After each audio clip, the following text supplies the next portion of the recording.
Olá pessoal, tudo bom com vocês? Nós vamos dar continuidade aos nossos vídeos sobre administração financeira e orçamentária, né? Hoje os nossos tópicos que vão ser trabalhados é as finanças e o relacionamento da administração financeira com a própria economia. Nós vamos estudar sobre esses tópicos, né, que são complementares aos que nós já vimos anteriormente e consequentemente serão completados pelos próximos vídeos e também pelos encontros ao vivo que está planejado aí para a nossa disciplina. Então, quando a gente fala de administração financeira orçamentária, é praticamente impossível conseguir desvincular essas ações, esses conceitos, da própria economia. Então, uma das primeiras palavras que vem quando a gente fala em administração financeira orçamentária é finanças, é orçamento, é economia, é planejamento. Tudo isso está intimamente ligado com as atividades que o gestor financeiro, que o administrador financeiro tem que fazer no seu dia a dia. Então vamos falar um pouquinho sobre finanças. O que é finanças? Como entendê-las? Para iniciar, a gente pode pegar aqui o conceito que finança é a arte e a ciência de administrar um fundo, ou seja, todo o dinheiro aplicado em ativos e em contrapartida gera uma quantia igual à aplicada gerando por algum tipo de financiamento. Então, quando a gente fala de finanças, ela se relaciona exatamente com a questão dos ativos e também com os fundos que a empresa possui. De certa forma, as finanças estão bastante relacionadas com os valores.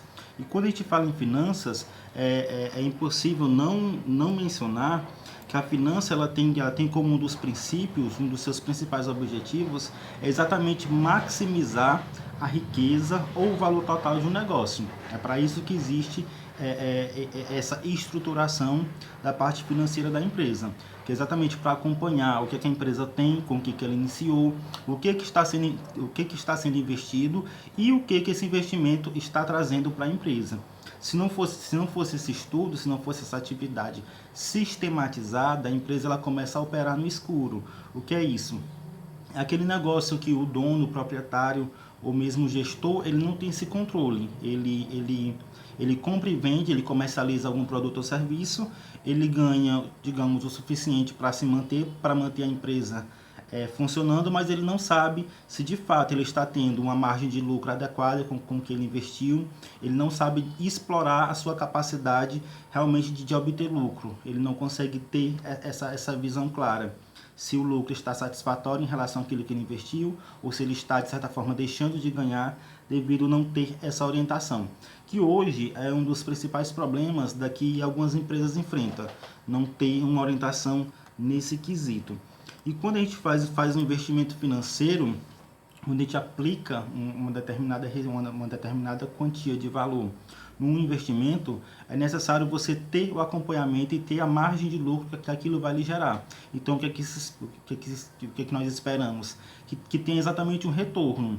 Então, se eu investir um número X, a partir do momento que eu começo a rentabilizar isso, eu começo a ter o retorno desse investimento, quando o retorno ele se iguala àquilo que eu investi, a partir daí, a partir do retorno, a partir desse número igualado ao que eu investi, o que vinha após esse número é exatamente o meu retorno em lucro.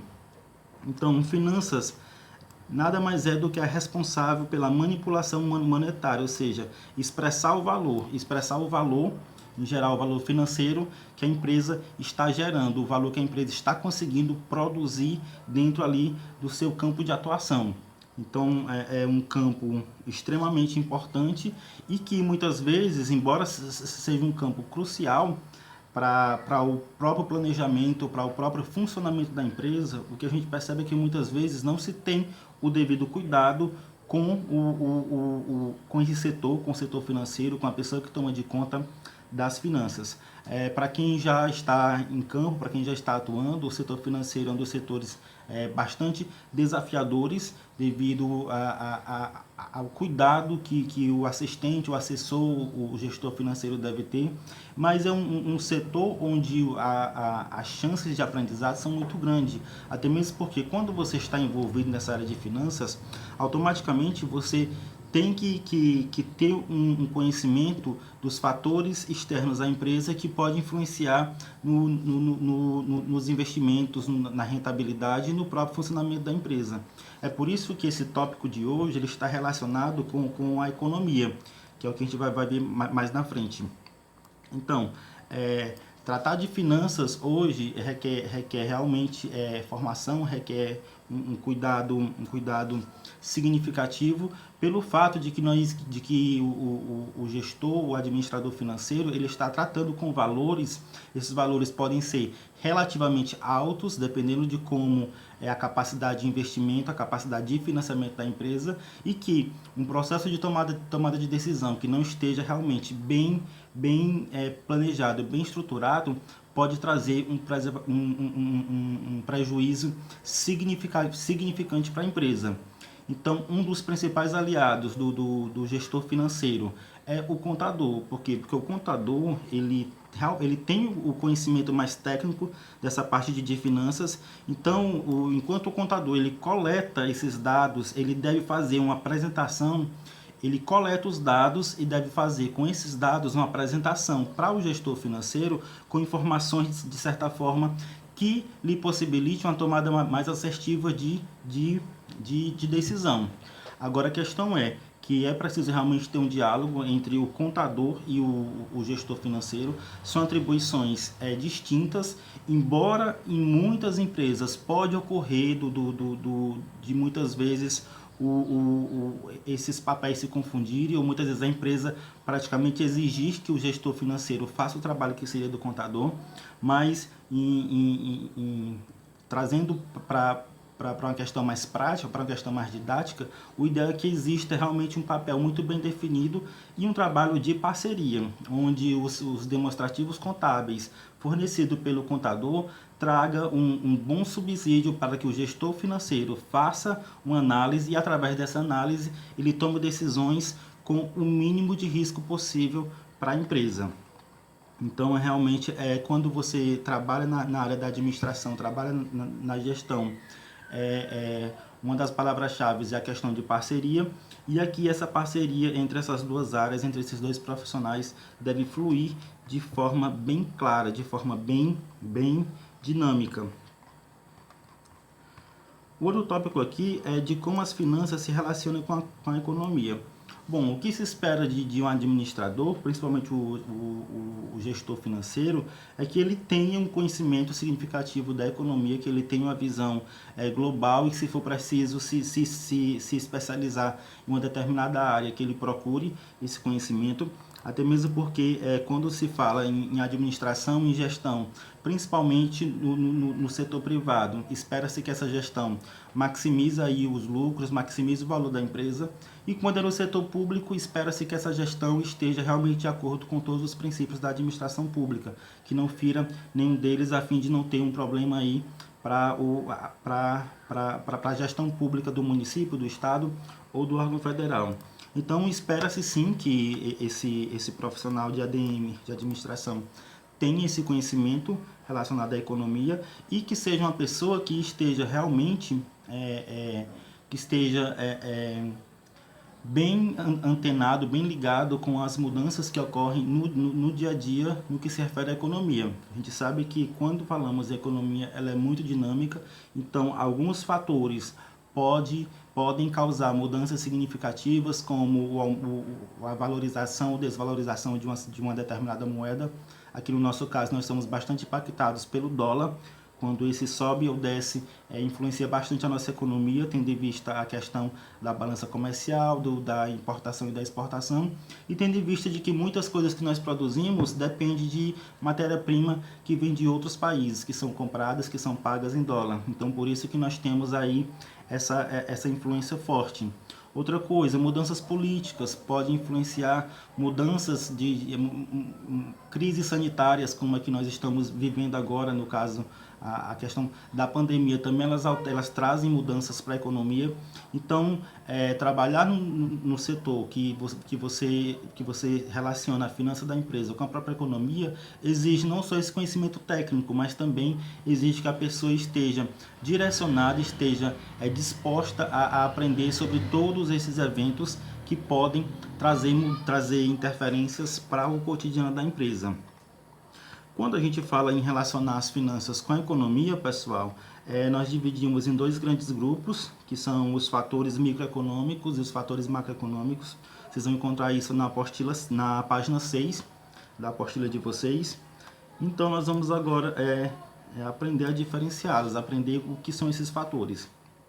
Então, os micros e os macrofatores, pessoal, eles são provocadores de situações que impactam diretamente numa determinada decisão ou na solução a ser seguida para um determinado problema na empresa, para uma determinada ocorrência.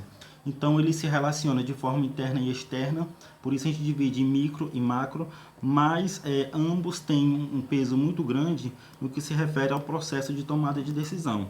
Quando a gente fala de microfatores, é exatamente aquele que acontece numa esfera mais interna da empresa, e aquele que o gestor financeiro, o núcleo gestor da empresa, ele vai ter condições melhores, condições mais propícias e mais rápidas de contornar, de tomar uma decisão que contorne esse fator. Então, ele está bastante relacionado com essa questão interna. Por exemplo, é interessante também destacar que muitas vezes, embora ele ocorra de forma interna, muitas vezes não há um tempo hábil para o gestor, o administrador, tomar uma decisão que provoque, que não traga algum prejuízo, que não traga alguma inconsistência para a empresa.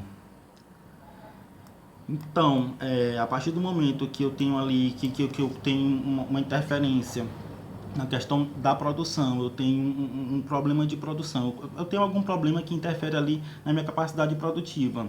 Então, isso está relacionado com os fatores microeconômicos, que é exatamente onde o núcleo gestor, onde o gestor da empresa, ele consegue ter essa tomada de decisão na possibilidade, no desejo de resolver esse problema com a maior rapidez e não trazer prejuízos para a empresa, porque, por exemplo, se eu diminuo a minha capacidade produtiva, consequentemente eu vou estar diminuindo a oferta, eu não vou ter produtos sendo ofertados na mesma quantidade que eu teria antes.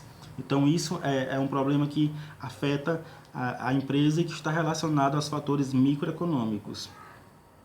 É bem interessante, pessoal, também que, embora o estudo desses fatores diminuam os riscos para a empresa, eles não podem ser previstos com precisão. São coisas que realmente extrapolam um pouco o universo da análise.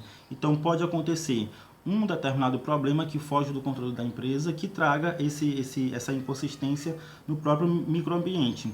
Então, por exemplo, numa situação de absenteísmo, onde um determinado funcionário precisou faltar, precisou se ausentar, ou tem alguém que está tirando a licença, então isso pode comprometer a minha capacidade produtiva e, embora o caso do absenteísmo, em alguns casos, pode ser previsto, pode se reduzir o impacto, como, por exemplo, o gozo de férias ou uma licença, onde a empresa já tem ciência que naquele período o funcionário vai se afastar, mas também pode acontecer um acidente de trabalho, onde eu não consigo prever isso e a ausência desse colaborador, enquanto ele estiver em tratamento, acaba prejudicando o funcionamento da empresa. Já os fatores macroeconômicos são exatamente aqueles que acontecem no ambiente externo. Coisas que acontecem externamente na empresa e que o gestor financeiro, não só o gestor financeiro, como a própria empresa, ela se vê desafiada a resolver uma determinada situação de forma a minimizar os prejuízos que a empresa venha a ter devido a esse fato. Por exemplo, eu estou esperando uma quantidade X de um determinado produto para conseguir produzir as minhas mercadorias e assim comercializá-las, mas o fornecedor ele teve algum problema, ele não consegue entregar a quantidade que eu comprei, a quantidade negociada, e essa não entrega, ela prejudica de forma bem direta a minha capacidade produtiva, tendo em vista que para produzir a minha mercadoria, eu dependo da matéria-prima fornecida por essa empresa. Então, isso é um exemplo de fatores externos que também prejudica, que também pode trazer prejuízo aí para o funcionamento da empresa. Outra coisa que também foge, que também está no ambiente externo, a própria questão, como eu já falei para vocês, mudanças políticas, mudança a subida ou queda de uma determinada moeda, crises sanitárias como que a gente está vivendo agora. Então tudo isso são fatores externos que acaba trazendo aí prejuízos para a empresa, acaba desafiando a empresa. Então era essa os nossos tópicos de hoje. Eu quero pedir mais uma vez que vocês se aprofundem a respeito desse assunto. Desejo bons estudos a todos. Em caso de dúvida, eu estou à disposição de vocês.